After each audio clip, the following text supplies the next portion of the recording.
নজরুল খাড়ার উপর মিথ্যা কথা বলেছেন, মোহাম্মদ সালাউদ্দিন সেটা মানতেই পারছেন না, যেই কারণে নিজের রাগ, ক্ষোভ, কষ্ট, হতাশাটা তিনি মিডিয়ার সামনে প্রকাশ করেছেন। প্রশ্ন হচ্ছে, বাংলাদেশের টি-20 বিশ্বকাপ খেলা না খেলা নিয়ে যেই ঘটনা প্রবাহ হয়েছে, সেইখানটাতে তৎকালীন ক্রীড়া উপদেষ্টা ডক্টর আসিফ নজরুলই কি কেবলমাত্র খাড়ার উপর মিথ্যা কথা বলেছেন? Bangladesh cricket board president Aminul Islam Bulbul ভাইও কি খাড়ার উপর মিথ্যা কথা বলেননি? এবং আরো বড় প্রশ্ন, যারা খাড়ার উপরে চুপ করেছিলেন, কোনো কথা বলেননি, তাদের দায়ও কি এই পুরো ঘটনা প্রবাহে নেই? দেখুন, মোহাম্মদ সালাউদ্দিন কিংবা জাতীয় দলের যারা কোচিং স্টাফে রয়েছেন তারা বিসিবির সঙ্গে চুক্তিভুক্ত। লিটন দাস কিংবা আমাদের ন্যাশনাল টিমের যেই প্লেয়াররা রয়েছেন ওয়ার্ল্ড কাপে খেলতে যাওয়ার জন্য যে 15 জন, তারাও বিসিবির সঙ্গে চুক্তিভুক্ত। তাদের কোড অফ কন্ডাক্টের ব্যাপার রয়েছে। আমি বুঝলাম তাদের ওই সময় কথা বলার পরিস্থিতি ছিল না। মোহাম্মদ সালাউদ্দিন যে এখন কথাটা বলছেন, সেইটা যদি 12ই ফেব্রুয়ারি নির্বাচনের ফলাফলটা উল্টা হতো, তাহলে তিনি বলতে পারতেন না। এটা প্লেন অ্যান্ড সিম্পল। কিন্তু তাও তো তিনি বলতে পারছেন, এখন তিনি বলছেন। আমার যে আলোচনা সেটা হচ্ছে গিয়ে, যারা ক্রিকেট বোর্ডের সঙ্গে চুক্তিভুক্ত না, যাদের জন্য এইটা ক্রিকেট বোর্ড থেকে বেতনটা নিচ্ছেন না, যারা ক্রিকেটকে কোট আনকোট সার্ভ করতে এসেছেন, নির্বাচনের মাধ্যমে বিসিবির পরিচালক হয়েছেন, সহসভাপতি হয়েছেন, সভাপতি হয়েছেন, তারা কেন চুপ করেছিলেন? তারা কেন খাড়ার উপরে চুপ করেছিলেন? এবং সেইখানটাতে আমার তো সবচেয়ে বেশি করে কাঠগড়ায় দাঁড় করাই বাংলাদেশ জাতীয় দলে খেলা বাংলাদেশ ক্রিকেটের সেই কিংবদন্তিদের, সেই আমিনুল ইসলাম বুলবুল ভাইকে, সেই ফারুক আহমেদকে, সেই খালেদ মাসুদ পাইলট ভাইকে, সেই আব্দুর রাজ্জাক রাজকে, কিংবা ধরেন হচ্ছে গিয়ে আমাদের সেই নাজমুল আবেদিন ফাহিম ভাইকে। বাংলাদেশ ক্রিকেটে তারা প্রত্যেকেই এক একজন মহিরুহ নানান কারণেই, কিন্তু ওই যে বাংলাদেশ বিশ্বকাপে খেলতে পারছে না, সেই সময়টাতে তাদের রোলটা আসলে কি ছিল? ডক্টর আসিফ নজরুল খাড়ার উপরে মিথ্যা কথা বলেছেন, অবশ্যই তার দোষ, অবশ্যই তার দায়। কিন্তু খাড়ার উপরে যারা চুপ করেছিলেন, তাদের কোনো দোষ নেই, তাদের কোনো দায় নেই। তারা যে বাংলাদেশের বিশ্বকাপ না খেলার পক্ষে বৈধতা উৎপাদন করেছেন, ইনিয়ে বিনিয়ে নানা কথা বলে কিংবা খাড়ার উপরে চুপ থেকে, সেইটার কোনো রকম তাদের মানে গণমানুষের সামনে অন্তত পক্ষে তাদেরকে ক্যাটগরে দাঁড়ানো উচিত না। দেখুন, ডক্টর আসিফ নজরুল মিথ্যা কথা বলেছেন, একদম স্ট্রেফ। এবং সালাউদ্দিন ভাই যে কথাগুলো বলেছেন সেটা যৌক্তিক। উনি একজন শিক্ষক, শিক্ষক মানুষ হয়ে এইভাবে কিভাবে বলেন মিথ্যা কথাটা? ঢাকা বিশ্ববিদ্যালয়ের শিক্ষক, দেশের সর্বোচ্চ বিদ্যাপীঠের শিক্ষক। ওই যে সিদ্ধান্তটা ওয়ার্ল্ড কাপে খেলতে না যাওয়ার, প্রথমে বললেন সেটা সরকারের সিদ্ধান্ত, পরে আবার পল্টি দিয়ে বললেন যে না এটা ক্রিকেট বোর্ডের সিদ্ধান্ত, পরে আবার ক্ল্যারিফিকেশন দিয়ে বললেন যে না ক্রিকেট বোর্ডের সিদ্ধান্ত না, তবে তাদের সম্মতিটা ছিল। সম্মতির জায়গায় তো আসলে ছিলই না, সেইটা সালাউদ্দিন ভাইয়ের ওই কথাতেই বোঝা যায় যখন তিনি বলেন যে দুইজন ক্রিকেটার মেন্টালি প্রায় কোমাতে চলে গিয়েছিল। তাদের ক্রিকেট মাঠে ফেরানোটাই সালাউদ্দিন ভাইয়ের কোচিং ক্যারিয়ারের সবচেয়ে বড় সাফল্য হিসেবে তিনি দেখছেন, বলছেন।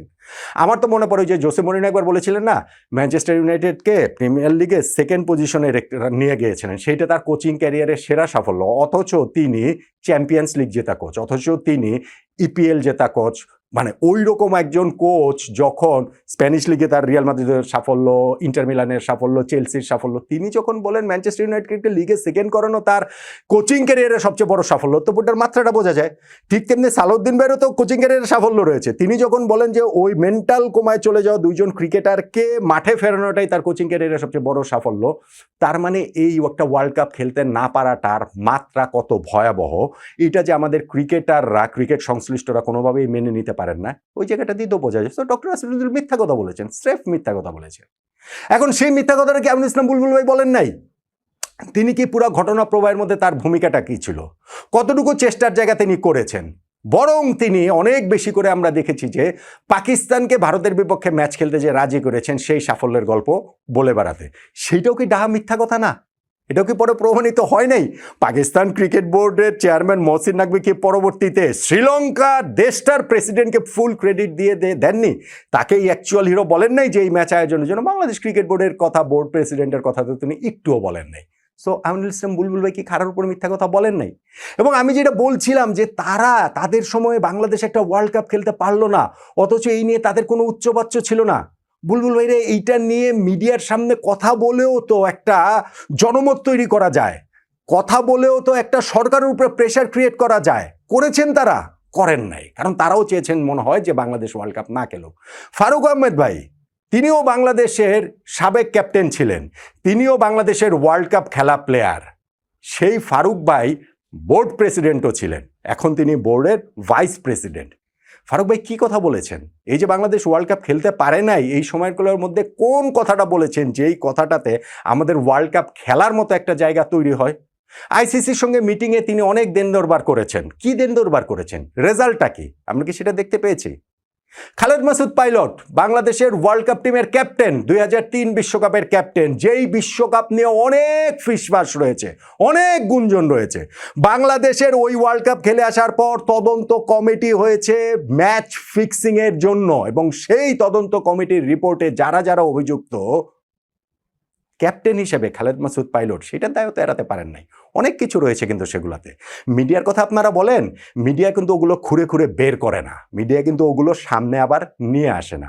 তো আপনার ক্যাপ্টেন্সিতে বাংলাদেশ একটা ওয়ার্ল্ড কাপ খেলেছে পাইলট ভাই, আপনি কি করেছেন বাংলাদেশকে এই ওয়ার্ল্ড কাপ খেলানোটা নিশ্চিত করার জন্য? কতটুকু কি করেছেন? কোন জায়গাটাতে কি করেছেন?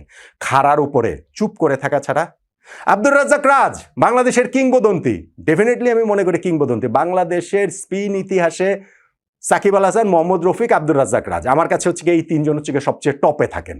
আমি সবকিছু বিবেচনায় রেখেই আসলে বলছি।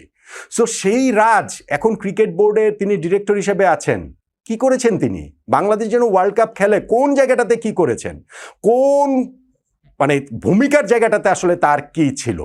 ছিল কি? খাড়ার উপরে চুপ করে থাকা ছাড়া। নাজমুল আবেদিন ফাহিম ভাই ক্রিকেট বোদ্ধা, ক্রিকেট গুরু, তিনি বাংলাদেশ ক্রিকেটের দার্শনিক।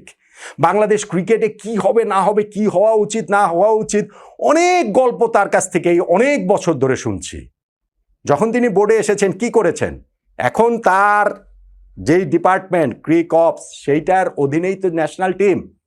কি করেছেন সেই ন্যাশনাল টিমকে T20 ওয়ার্ল্ড কাপে খেলানোর জন্য খাড়ার উপরে চুপ করে থাকা ছাড়া?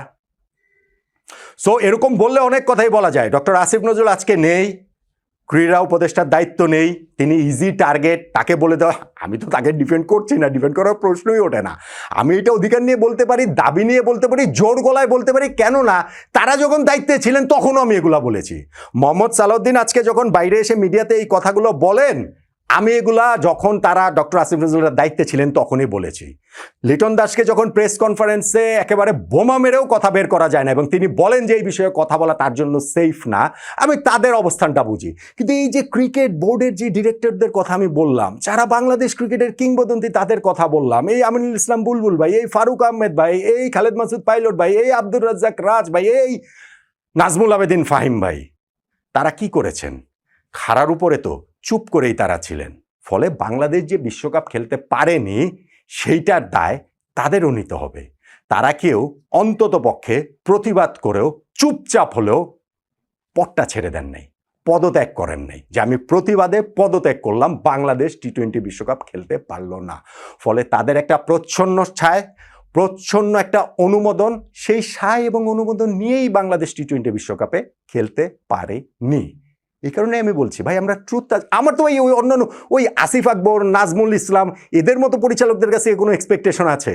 এরা ক্রিকেটে আসছে কিভাবে কিভাবে আসছে সেইটা আরও যত দিন যাবে তত বুঝতে পারবেন। কিন্তু যখন আমি এই যে আমাদের ক্রিকেট কিংবদন্তিদের কথা বললাম, তারা যখন খাড়ার উপরে চুপ করে থাকেন, তখন সেটা মেনে নেওয়াটা কঠিন হয়, ভীষণ রকমের কঠিন হয়। আমার তাই একটাই দাবি ভাই, বিচার বিভাগীয় তদন্ত কমিটি হোক, বিচার বিভাগীয় তদন্ত কমিটি। কেন আমরা T20 বিশ্বকাপ